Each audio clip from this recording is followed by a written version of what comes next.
One of the most frustrating aspects of Canadian politics is the backward way that the liberal political establishment treats different groups of people. If you're a Canadian, for example, who went to go fight with ISIS in Syria, in the minds of the Canadian liberal establishment, it's all cool. You can come back, just attend a couple info sessions about how you shouldn't kill people anymore. But if you're a parent who protests gender theory being taught in schools, you will be arrested and treated like a national security threat. It's absolutely ridiculous. And I think that this is a great example today of how the Canadian political establishment just doesn't care about actual extremists and is scared to even name who they are because it's politically incorrect to do so for some reason. So today in Brampton, there was an attack on a Hindu temple by a bunch of crazy Khalistani activists, and there's only been two MPs who are able to even label them as Khalistanis, and they're literally advertising it. Here is the video of what went on today.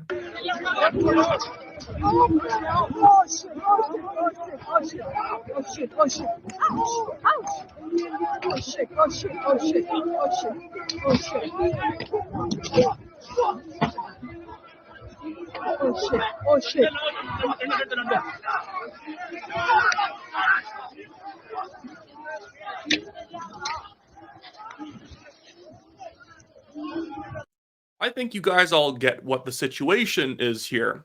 This is a Hindu temple. They did not start this fight. It's literally these people, these Khalistanis, coming to them to pick a fight. And yet, somehow, even as Canadian politicians are saying that this is bad, the vast majority of them just say that, wow, there was unacceptable violence against the Hindu community today. Canadians should be able to worship in any way they want without being able to even name check those who are doing this. And you could say, well, what does naming them really do? Isn't calling out the violence enough? It's not. Because if you don't call out the sorts of people doing this, they are not going to be publicly shamed and forced to stop doing this sort of stuff. Public shaming works. But for some reason in Canada, especially within the liberal federal government, we can't call out people who attack Christian and Catholic churches. We can't call out people who attack synagogues and block roads in Jewish neighborhoods, and we can't attack or even name check those who go after Hindu temples because these people are liberal allies. This is how crazy it is today. And I even have to say, if you're a conservative politician, you need to call this stuff out. Who cares if the liberals are going to try and pull some nonsense that you are attacking Sikh activists? These people are not Sikh activists. It would be like if I it would be like as insulting. Calling these people Sikh activists is insulting to Sikhs. I'm a Baptist. I would be insulted if you called a Westboro Baptist crazy a Baptist activist. They're not, they're just lunatics.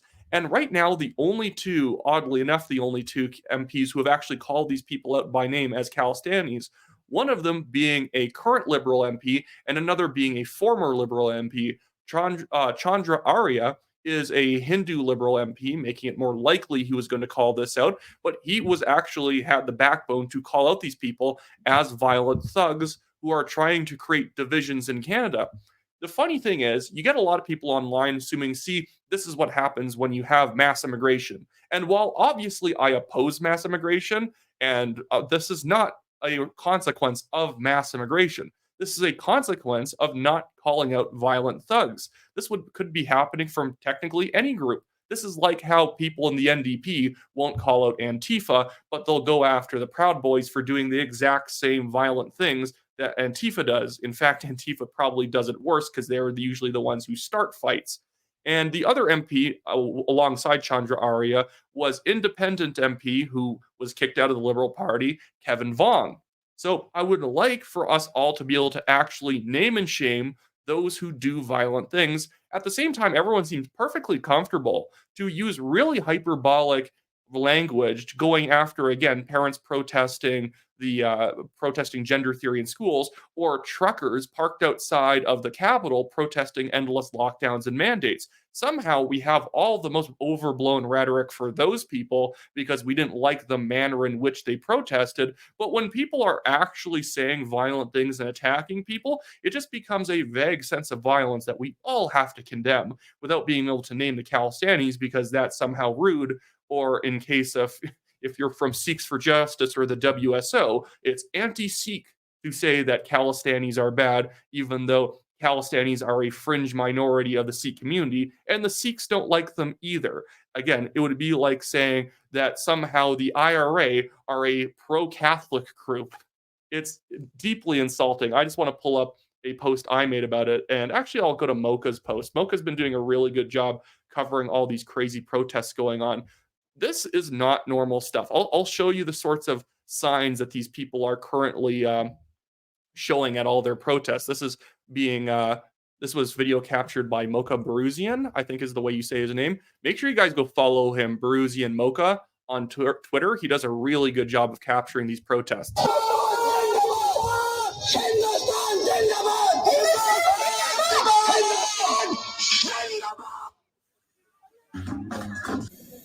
Look at this. These people who would just call themselves humanitarian Sikh activists, they're not, literally have a cardboard cutouts of the event in 1984-5 of Indira Gandhi, the then Prime Minister of India's bodyguards shooting her to death. Insane. These people are going to pretend that we're just protesting against the Indian government's past actions against Sikh people in India. Yes, there was anti-Sikh riots in 1984. That's awful. That's terrible. It wasn't, I wouldn't say it's genocidal, but it's just because I have a very strict definition of what a genocide is. It was a hateful massacre. It was like, what you would usually consider to be some sort of like a war crime if it was a war zone. Awful. But none of these people who are protesting this Hindu temple, where I think there was like an Indian official there, actually care. They are standing on the dead bodies of people who were killed in 1984 in order to push their own violent rhetoric. Because those people will never actually condemn like the Air India bombing or Khalistani terrorism in India or Khalistanis trying to beat people to death in Canada for disagreeing with them, like Ujjal Dassange. That's all totally fine. And this is why we need to call this stuff out. For some reason, it is politically incorrect to call out people like this, while it is very politically correct to call out people with very overheated rhetoric for simply protesting things that they don't like in very peaceful manners. There are obviously some people that people could pull up from a, pro-parental rights protest who I would disagree with what they were doing, but that is not even in the ballpark of what's going on at these protests. And especially the people who are protesting gender theory in schools actually have a good point. They are actually protesting something bad, where these people are basically just trying to create divisions within Canada. And so this is what's enabling these people, not calling them out. Not calling out pro-Hamas people enables them. Not calling out those who burn down Christian and Catholic churches enables them. It is giving a tacit wink to what they're doing because we'll condemn the tactic, but we won't condemn the motive. That's exactly what NDP MP Leah Gazin did when Conservative MP Garnet Genuine called her out for not being able to condemn churches being burned down around Canada. She says, well, I don't know who's doing it. I don't know what motivates them. As if it would matter. As if it would even matter who was doing it. And really, was she just going to say that, well, if it's someone who's First Nations burning it down, then it's okay, which doesn't make sense at all because actually most of the churches actually in Western Canada especially end up having a lot of family records for First Nations people. And so that's awful if anyone was burning them down since it's mostly impacting First Nations people since that's where the churches were located. But it's crazy that we seem to have a time, place, and manner idea for when extremism actually matters. It depends on who's doing it. And even sometimes it depends on who's doing it, whether something that's not actually extremist is called extremist. You're a Christian protesting at some sort of abortion clinic. Well, you're an extremist. Someone can agree or disagree with that protest, but that's obviously not extreme, but it's politically correct to say it's extreme. You're literally attacking Hindu people. Well, we're not going to name you. We'll just say it's bad to hit those people. This is Canada right now. Insane. Anyways, If you guys want to help the show, make sure you subscribe to the channel, like this video, and you can donate to the Give Send Go link in the description below, as well as pinned at the top of the comments.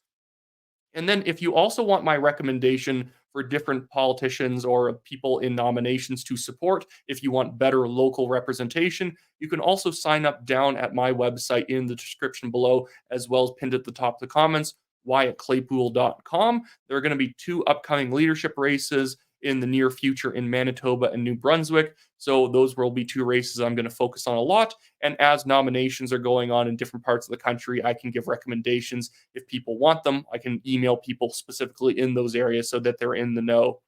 Anyways, that's it for me today, guys. Have a good one.